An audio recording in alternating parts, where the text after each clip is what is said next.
to lead men to the Master through the gym. Kaya nakiisip ko po yung salitang gym, bahan. Kasi lahat ng barangay may court.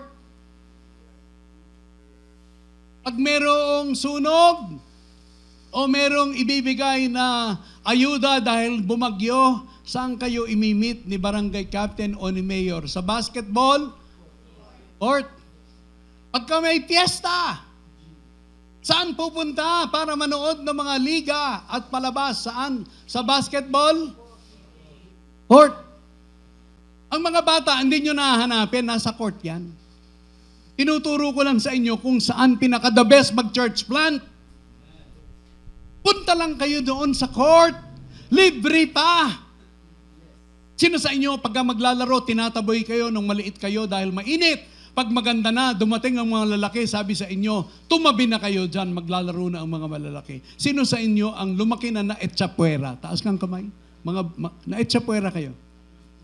Ha? Naetsapuera kayo, pinalayas kayo sa court dahil maliit kayo. Andiyan na yung mga malalaki. Ngayon, sa paglilingkod sa Panginoon, pati mga bata ngayon naetsapuera. Ingay-ingay mo, magulo ka po, wala ka nung offering.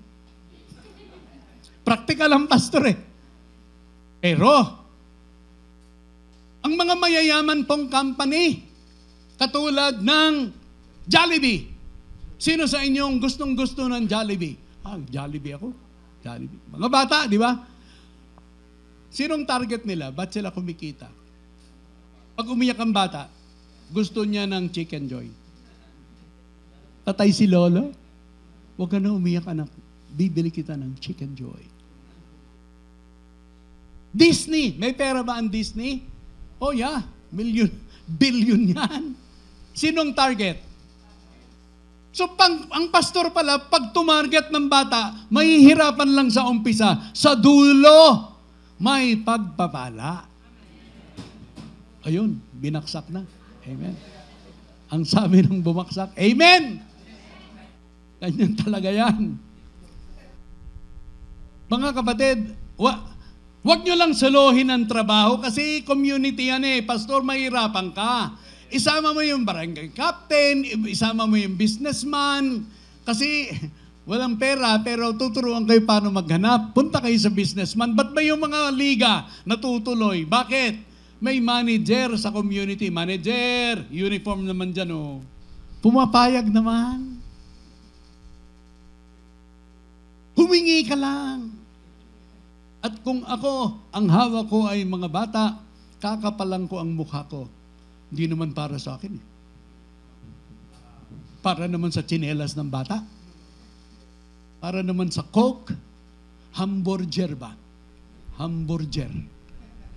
May McDonald's sa tabi. Sir, may palaro kami. Meron kaming 12 bata. Hamburger. Hamburger. Bibigyan ka niyan. Binibilisan ko agad sa church planting. Alam niyo yung heart ko, no? Missionary po ako. Hindi ako muchonary. Missionary. Okay? Church planting. Perpetuate the game. Sige, repeat. Di ba yung mga sa basketball? Eat, sleep, play basketball, repeat. Yan ang bata. Evangelism, discipleship, leadership, repeat. Repeat. May 2 ibon. Si Sigiripat, si Sigiripat. Lumipad si Sigiripat. Sino natira? Sige, repeat. Hindi mahirap abutin ng bata. Mababaw lang yan. Kaya wag niyong isipin, hindi ako marunong mag-basketball. Kinakailangan ko ng advanced technique. Pwede yun. Pero ang pinag-uusapan natin, mga batang bulinggit, sapsap, huwag mong i-complicate. Liba na lang kung advance na yung ginagawa mo. Pero yung first 1 year or 2 years, basta nandyan ang mga bata naglalaro, panalo ka na. Dinagdagan mo pa ng kaunting champurado. Huli na talaga. Dinagdagan mo pa ng konting tutoring. Pag Pasko, naglagay ka pa ng OCC. Meron pang box. Huli talaga ang mga bata. Ang mabigat lang, ang pilit mong hinuhuli, pastor, tuna. Eh, ang liit lang ng bangka mo. Minsan pag nahuli mo yung malaki, yung tunang nahuli mo, i-divide pa ang church mo dyan eh. Kasi malaki ang hingi ng tuna ba sa'yo? Pag hindi mo binigay ang gusto ng tuna, mapupunta ka sa maliit na sardinas, tuna. Alam niyo naman, di ba? Ako po'y matagal na rin naglilingkod, kaya hindi po ako nakikipagbulahan. Ang aking ministry, bola lang. Bola-bola. By the way, mga kapatid, dahil tayo ay mga pastor, lahat sa inyo magkakaroon ng bola, bawat isang pastor. Purihin ang Panginoon, palakpakan natin. Ha? Saan ka ba naman makakapunta ng training lang, may bola ka pa? Ito pong ibibigay ko sa inyong bola. Lahat kayo meron. Ito. Pastor, bigyan mo na nga. Kasi, sino mga pastor sa inyo dito? Taas ng kamay. O yan. Bigyan natin ito kasi po ito ay stress ball. Puro na kayo na stress eh. O yan. Bigyan ko na kayo ng bola. Ma'am, stress ka masyado. Ito. Ayan. Yan. Ayan. Yan. Yan. Ayan ang... Tingnan nyo. Nag-attend lang kayo ng seminar. May bola na kayo. Ano yung dulo, kapatid? Ano yung dulo? Evangelism, discipleship, leadership, church planting. Ano yung dulo? Ano yung dulo? Transcend the game. Sabi ni Lord, go ye into all the world, Gusto nating magkaroon ng movement dito. Ibig sabihin ng movement, transcending the game. Pastor, hindi ko po papakialaman ng iglesia nyo o yung activity nyo. Ako ay hindi hero. Hero maker. I am not the show, I'm just a platform. And as much as God gives me the opportunity to be a blessing sa mga maliliit na pastor, nandito po kami. Ayan po ang aking boss. Kasi sa dami ng minimit namin sa region, pumipili na lang kami ng isang important coordinator na nakita namin yung puso. I cannot promise you kasi 14 million elementary kids yan, mamimigay ako. Gusto ko makapamigay ng 1 million balls. 1 million. Pag-pray nyo nga si Pastor Romy, 1 million ball. Mahabag kayo sa akin. Sabi nung iba, Pastor, meron bang volleyball? Ikaw na lang mabigay ng volleyball. 14 million na nga problema ko, dadagdagan mo pa. Isa-isa lang. Pero kung tinatawag kayo ng Panginoon sa soccer, sa chess, doon sa swimming, boxing, mas gusto ko yung boxing. It is more blessed to give than to receive.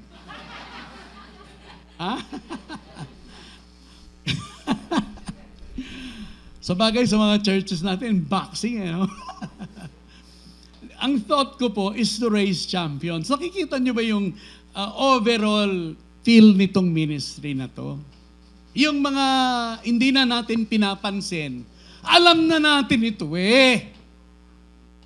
Nagtatalo-talo nga mga disciple, who's the greatest? I-emphasize ko ulit Kumuha si Lord ng bata. Kumuha lang ng bata, nilagay sa gitna. Sabi ni Lord, alam nyo, gamitin ko po itong basket na ito. Bata, batuta, mahuli ang taya.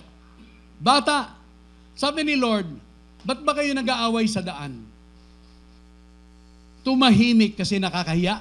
Who is the greatest among us? Sabi ni Lord, kumuha ng bata, alam niya yung tanong unless you humble yourself like a child, the very entry requires humility.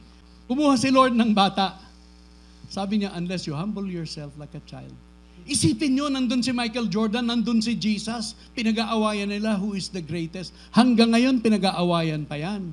Who is the greatest pastor? Who is the greatest teacher? What is the greatest denomination? Sino bang mas malaki? Pero sabi ni Lord, bata, humility. Kaya walang naliligtas na matanda kasi hindi na tayo humble, hambog na tayo.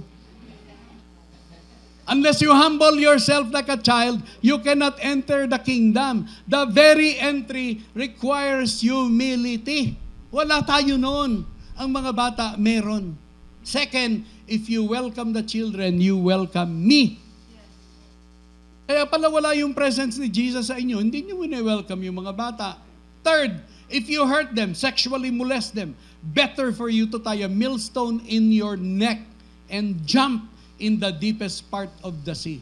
In short, lumundag ka, hindi ka lulutang kasi may pabigat ka. At nawa, wag ka nang lumutang. Bigat ano? Si Jesus yan? I am inviting you to treat kids the way they are valued. The greatest in the kingdom of heaven are the children. It's not you. Pastor, it's not you. Pastora, it's not you. It's not me. The greatest in the kingdom is Jesus. The greatest in the kingdom, sabi ni Jesus, ay bata. Prioritize the children and you will not go wrong. Gustong iligtas ng Diyos ang sanglibutan, ang ipinadala niya bata. For God so loved the world, He gave His Son. Pag naligtas ka, ang tawag sa'yo, anak ng Diyos. Pag mananalangin ka, sabi ng Lord, manalangin ka ng ganito, Our Father who art in heaven. Kung ikaw nga, evil, nagpray ng isda, bibigyan mo kaya ito ng ahas? Nagpray ng tinapay, bibigyan mo ng bato. If you being evil. And then the Lord says, yung anak nga niya binigay sapatos pa kaya? Bakit ka nagda-doubt? Binigay na nga yung anak niya. Sino sa inyong maraming anak dito? Pinakamarami. Taas nga ang kamay, pinakamaraming anak. Meron bang anak dito? 12? Hindi, kahit 3 na lang. Sinong may 3 anak? Yan. Ilan po anak niya? Ilang babae, ilang lalaki? 3 boys. O, tama-tama ito. Pahiram po ng isa. Anong gagawin mo, Pastor? Mabalang galang na po. Ipapako ko lang sa krus. Papayag kayo. Ba, Pastor, guest ka namin dito ha. Baka ikaw ipako ko sa krus. Meron bang baliw na nanay o tatay na ipapamigay ang anak para mamatay? Kung ayaw mo, ba't ang Diyos? Isa-isa lang binigay para sa'yo. Medyo mabibigat po yung mga words na ginagamit ko. Kasi heart language. I want you to get the full impact of this. Normally, we would not do this. But we're hurting the next generation. We're hurting the church. Because we feel like they don't really matter. Lost people matter to God. Whether they're old or young, or everything else in between. Ang pinapakiusap ko mga pastor, include the children in your strategic planning. Make it major, not minor. Ano ba ang kaluluwa ng bata? Small lang? O big din? 85% ang tumatanggap. Kaya pala, malaki ang implication nito sa movement natin sa Pilipinas. Wala man tayo magawang magaling sa matanda dahil sometimes huli na.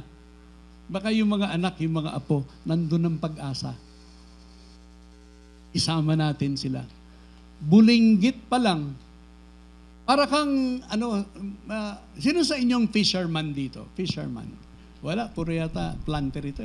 O ito na lang, planting na lang. Farmer, sino sa inyo ang nagtanim na ng punong mangga dito? Punong mangga. Ilan taon ba, Pastor, bago mamunga ang mangga? 7 years? Yeah. Ang mabigat diyan, dapat meron ka po ng maliit na tree, Tapos hihintayin mo, 7 taon. Ba't ba sa ministry, binibilisan natin pagbata? Bagal mo namang mag-grow? Mangga nga 7 Coconut 10. Huwag mong madaliin. By the way, kung ano ang puno, yan ang bunga. Huwag kayong magtataka sa bunga nyo kasi yung kayo Kung ano ang puno, mga kapatid, yun ang bunga. Yun yung kayo. Pangalawa, mga kapatid, ang pagtatanim ng buko o mangga, matagal talaga yan. Kaya Can I ask you, maging patient kayo sa bata? Long suffering. Kayo, pagka nagpalaki kayo ng anak bago mag-college, dami nang ninyong ginastos, ano? Papakainin nyo yan. Dadamitan nyo. No? Ano pa ang gagawin nyo sa bata? Papadala nyo sa school. Pag masakit ang ngipin, may dentista pa yan, may doktor. Hindi ka makatulog. Dadalhin mo sa elementary, high school, hanggang college. Yung iba sa inyo, 30, 40 years, bumabalik pa sa bahay. Alis ka na dito. Tanda na si tatay. Pero si tatay at nanay pa rin na nagpapakain. 40 anyos na, parang bata pa rin. Ang point, win them, root them, give them wings, release. Please release me. Let me go. Nakita niyo po ba yung big ideas na sinishare ko? We're starting a movement and the very people who can change the Philippines are our children. Our children. Yan po ang gusto kong sabihin sa inyo. Sa ating mga nalalabing panahon, ite-train namin kayo how to apply this. Okay lang ba? We will allow you to ask questions. In fact, bawat isa pong point dyan, evangelism, discipleship, leadership, church planting movement, meron pong training yan, at least 1 hour training per training. Hindi po ito minamadali. In fact, ang pinag-aaralan nga natin ngayon ay introduction lang. And I wonder, how many would say, Pastor, ganda ng idea, I want to go deeper. Medyo mag-aaral kayo, magbabasa kayo ng mga libro. I want to go higher. Oh, you want to be inspired. That's good. We will train you. No, Pastor, I want to go wider. Not just in my province, but also in my region, maybe in the whole Central Luzon, in the whole Luzon. Or gusto ko, Southeast Asia, meron po tayong training doon. Gusto nyo maging global, kasi global talaga ang labanan. Expedite, mobilization, acceleration. Kung baga po sa mathematics, hindi lang addition. Dumating na po tayo sa point na ito ay multiplication at exponential thinking. Sabihin nyo nga, exponential thinking. Yung 1, pwedeng 12. Yung 12, biglang pwedeng maging 144. Yung 144, pwedeng maging 1728. Yung 1728, pwedeng maging 21,000 in an instant. Lahat ng bata, priority ng ating mga ministry.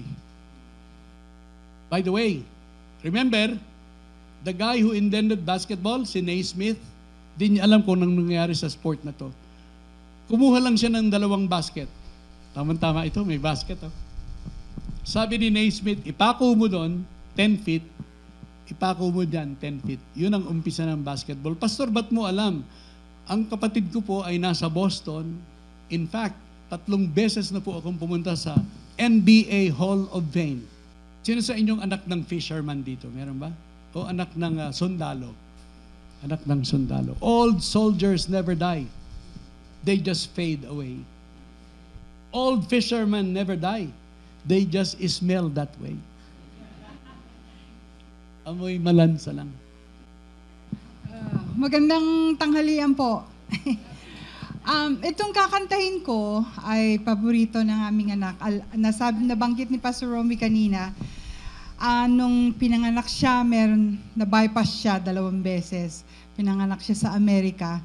Tapos nung 2 years old siya, nagkaroon siya ng open heart surgery. Sabi ng mga doktor, 95% makakauwi kayo in 7 days. Gagaling siya.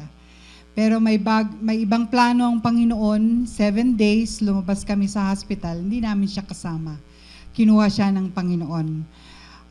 Pero ang buhay po niya at ang kamatayan niya ay ginamit ng Panginoon sa maraming bagay na para sa kaluwalhatian niya. Natayo po yung simbahan sa Virginia dahil din sa kanya. Dahil yung utang namin na wala na kaming utang, yung $30,000 na binigay sa amin ng mga supporters namin, binigay namin sa simbahan. Ayaw naming gamitin pang sarili dahil alam namin na dugo ng anak namin yon. Kaya natayo po yung simbahan. Hanggang ngayon, nandun pa sila. Nagse-celebrate na sila almost 30 years. Nakakatuwa. Purihin natin ang Panginoon. At every year, nagmi-mission trip sila dito sa Pilipinas. Tinuloy pa rin nila yung mga mission work na inumpisahan namin. Tapos po, itong crossover ay bunga din ng kanyang wisdom, ng experience, ng aming experience sa buhay ng aming anak. Nung lumalaki po siya, nag-reach kami ng community, mahilig po siyang kumanta. So, tuwing pupunta kami, nire-reach namin yung mga community, sabi nila, Ryan, sing us a song. Alam niyo, mabilis pa siya sa kidlat, itataas niya yung daliri niya. Tapos sasabihin, kakanta siya ng This Little Light of Mine. Nagpupuri po kami sa Panginoon dahil hanggang ngayon, nag-celebrate po kami ng 30 years life anniversary niya 2 weeks ago. Hanggang ngayon, nag-shine pa yung light niya. Kung titingnan niyo sa likod ng tracks ninyo, yan po yung picture niya. 2 months before he passed away. Yan po. Parang walang sakit, ano? Gwapo. Sabi ng tatay niya, kamukha daw siya ng tatay. Pero mukhang kamukha din ng nanay. Pero I am so glad na nandito kami sa Nueva Vizcaya. And I pray na yung mga madidinig po ninyo will shine in the community because Jesus is in you. At yung mga bata na i-reach natin dito sa Nueva Vizcaya will shine for Jesus habang bata pa sila. They don't have to grow up to serve Jesus. They can shine now while they're young and be committed followers of Jesus while they're young. There's a little flame inside us all. Some shine bright, some shine small. The rains will come and the waters rise. But don't you ever lose your light in this life. You will know love and pain, joy and sorrow. So when it hurts and time gets hard, don't forget whose child you are. This little light of mine, I'm gonna let it shine. This little light of mine, I'm gonna let it shine, gonna let it shine.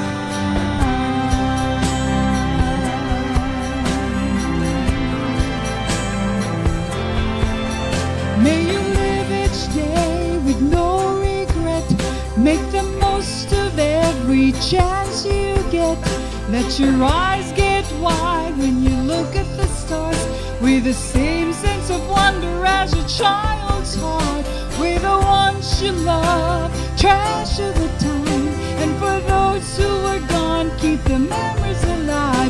Hold on to your dreams, don't ever let go. There's a fire inside you, burning with hope. This little light of mine, come on, join me. I'm gonna let it shine.